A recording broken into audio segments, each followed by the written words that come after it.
Bonjour à tous et bienvenue dans cette vidéo. Donc pour cette nouvelle vidéo, nous allons apprendre comment trouver la mesure principale d'un angle.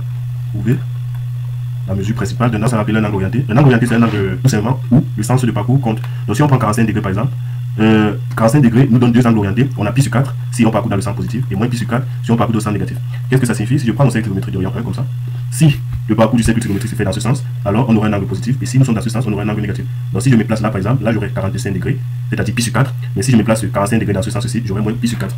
Donc ça c'est la définition de ce que c'est qu'un angle orienté. Deuxièmement, on va voir ce que c'est qu'une mesure principale. Donc je prends toujours mon cercle trigonométrique, comme ceci, de rayon, un cercle trigonométrique comme ceci, de rayon 1 toujours, et que je choisis un angle alpha à ce niveau. Ce qu'on se rend compte, c'est que si on fait tourner un jeune homme sur ce cercle pendant un tour, c'est-à-dire si on ajoute 2 pi, on se retrouve toujours au même endroit. Si on ajoute 3 pi, on ajoute 4 pi, pardon, si on tourne encore, on se retrouve au même endroit. Donc c'est là que lorsqu'on tourne sur soi-même, on se retrouve au même endroit, c'est-à-dire on a le même angle. Donc ça veut dire que la mesure principale d'un angle bêta, c'est le coefficient alpha, c'est l'angle alpha, tel que bêta va s'écrire alpha plus 2 kpi. Il faut préciser ici là que alpha doit être dans l'intervalle moins pi et k doit appartenir à l'ensemble grand N. Donc là vous avez la définition de la mesure principale. Donc, la mesure principale d'un angle bêta, c'est l'angle alpha qui va s'écrire bêta égale à alpha plus 2 kpi avec appartenant à grand N et alpha dans moins pi. En d'autres termes, la mesure principale doit toujours être dans l'intervalle moins pi. Ok. Donc de par cette définition, ce qu'on retient, c'est que pour tout nombre x appartenant à l'intervalle moins pi, sa mesure principale, ça va être lui-même. La mesure principale est lui-même. En fait, cela vient du fait que x va tout simplement être égal à x plus 2 fois 0 fois pi. Vous voyez que ça là représente notre cas et ça là appartient à l'intervalle moins pi. Donc si j'ai un angle qui est dans l'intervalle moins pi, alors la mesure principale c'est lui-même. Par exemple, si je reprends pi sur 4, on va voir que pi sur 4 c'est pi sur 4 plus 2 fois 0 fois pi. Donc la mesure principale donne toujours pi sur 4. Le prépa de pi sur 4 c'est pi sur 4 dans notre cas.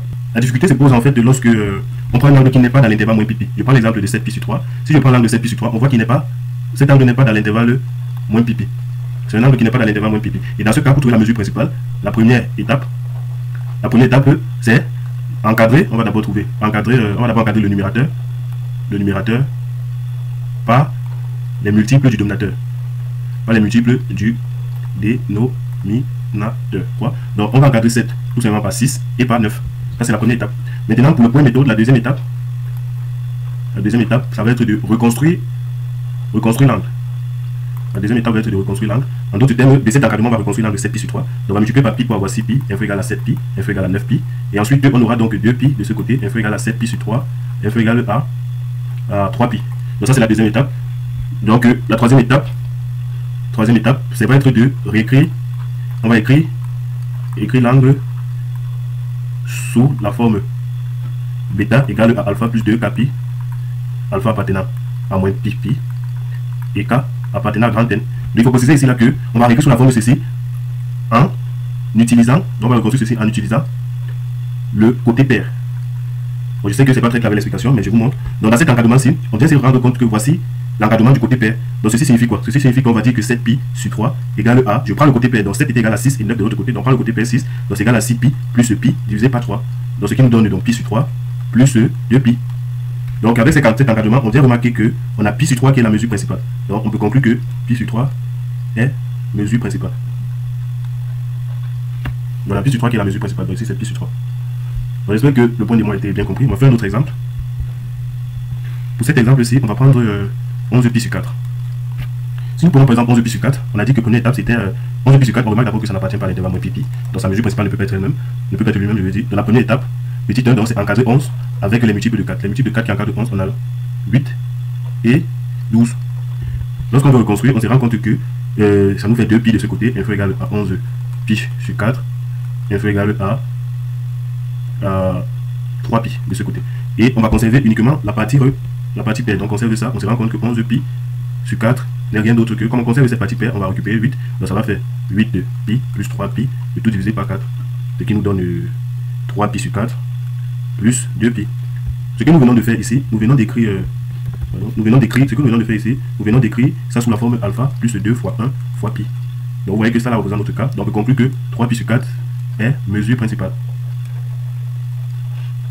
Donc là on a conclu que 3 pi sur 4 est la mesure principale. Si nous avons un angle négatif, c'est-à-dire que non, moins 5 pi sur 4 par exemple, on voit que cet angle n'appartient pas à l'intervalle moins pi. Cet angle n'est pas dans cet intervalle, donc la mesure principale ne peut pas être elle-même.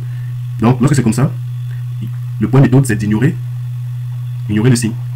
on va ignorer le signe moins et on va trouver la mesure principale de 5 pi sur 4. C'est ça qu'on va trouver sa mesure principale. Donc, première étape, c'est d'encadrer 5 par les multiples de 4. Donc, on a 4 ici et on a 8 ici. Ce qui nous permet d'écrire tranquillement à ce niveau, on a 4 pi, info égale à 5 pi, info égale à 8 pi. De ce côté, on a pi, info égale à 5 pi sur 4, info égale à 2 pi. On arrive à ce niveau, info égale à 2 pi, on nous a dit on conserve la partie paire.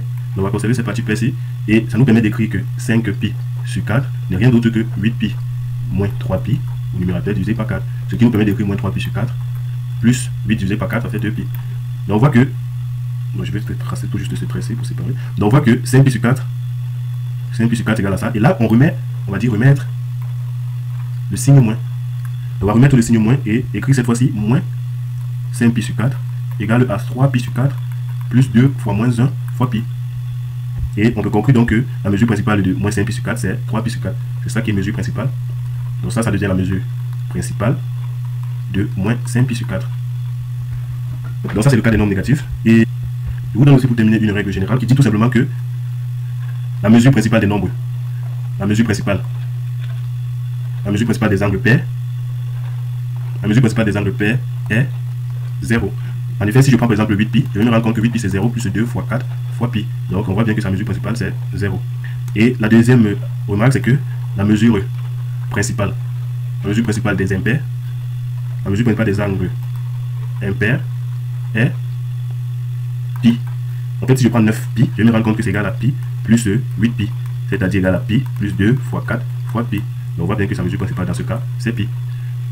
Ça sera tout pour cette vidéo. J'espère que vous avez aimé la vidéo. Et s'il y a des remarques ou quoi que ce soit que vous voulez ajouter, n'oubliez pas de les mettre en commentaire. Et si vous avez d'autres notions que vous voulez qu'on aborde, je les lirai aussi en commentaire. Merci.